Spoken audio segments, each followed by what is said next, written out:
A massive historical indicator just totally flipped on crypto. I think things could be about to get very interesting indeed. Hello and welcome back. Crypto up and down like a yo-yo over the last couple of hours. None of these moves were particularly unexpected, but the macro stage is set, things are stacking up, data's coming out, and a big historical indicator just totally flipped. So let's get right into it.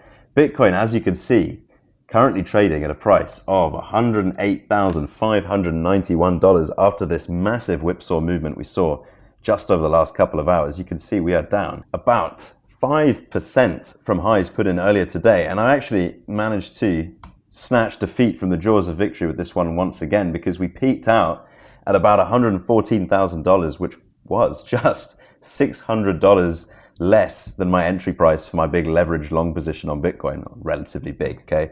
0.8 BTC. I'm currently down $5,220. Up at highs here, we would have been down just something like $500. But every day, we're a little bit closer to seeing this trade come back into the green. I still haven't found my entry point to add into this further, just because of the way we see this market flipping back and forth again and again. But I think the good news is we do seem to be finding a floor here, okay? And this move was once again driven by the same forces of liquidation risk that we see in the market again and again and again and again. The fact that we keep seeing it again and again is actually a very good thing. It's very rare to have something of an edge in the market that stays repeatable for a long period of time. But to the uninitiated, or in case you forgot, what this is essentially is people jumping in long leveraged on this candle because they see green shoots, they see the market turning around, probably these green candles to be fair on the hourly chart. They stack in on leverage, then they don't quite see the resolution that they want. Okay, green shoots, people jump in on leverage long. We broke out of this high here, okay, we broke market structure. And as is natural, after a big move up, we start seeing a pullback.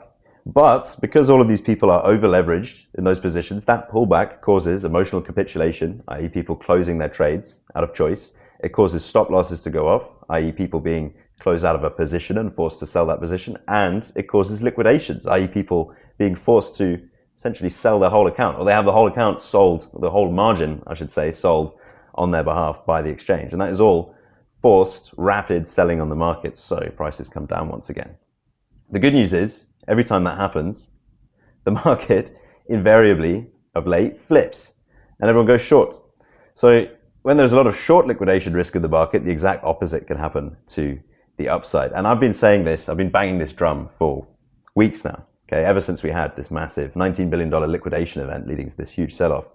These loops are getting tighter. Okay, this sell-off was a little bit bigger in percentage terms, 4.7%, than the one we saw yesterday, which was worth about 4%.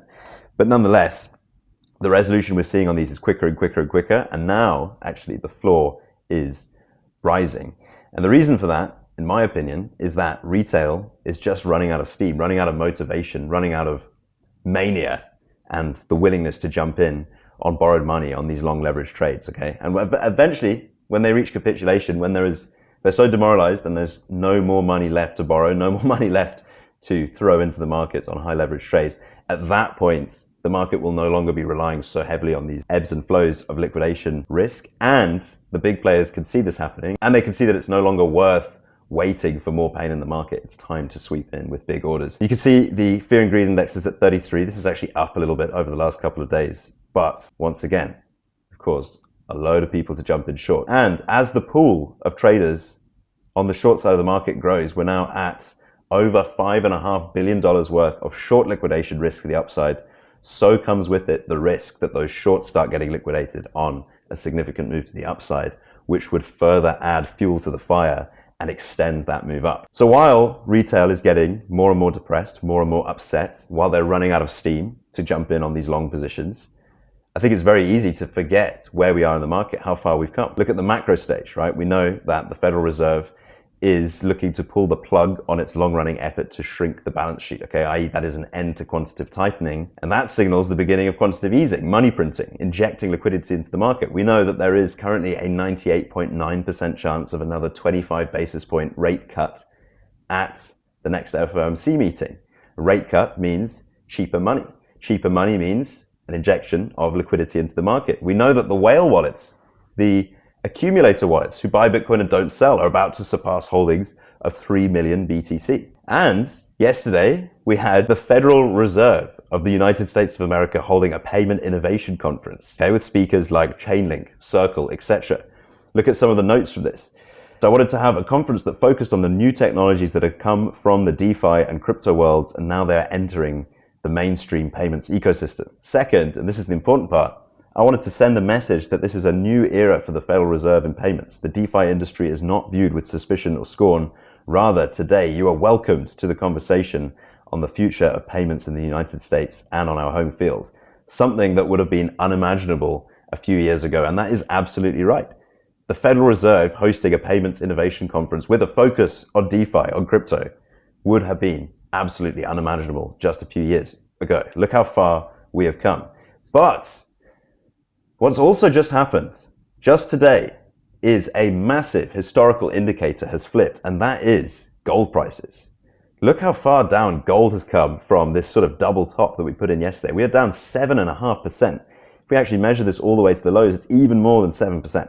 8.76% down on gold. Gold, as we know, is historically a safe haven asset. Okay, it's where investors put their money when there's pretty much nowhere else to put it.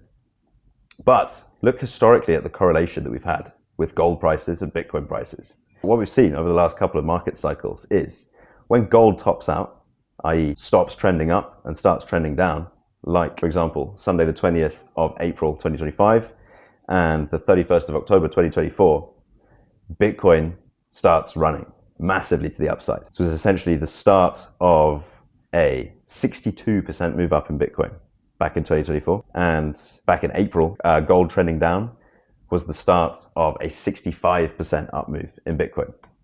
And look what just happened. This is quite the dramatic sell-off in the gold market. Now, this correlation doesn't necessarily have to stay in play, right? But the theory is basically investors rotate profits out of gold, and some of that value trickles into Bitcoin, resulting in these massive pumps. Very, very exciting stuff, because we haven't seen a down move, a sell-off like this in gold in a very, very long time. Exciting stuff. But there we go, folks. That is just what I'm looking at. And as always, it's purely my opinion. I'm only sharing it for entertainment purposes. But that being said, thank you so much for watching. Plenty more to come. Catch you in the next one.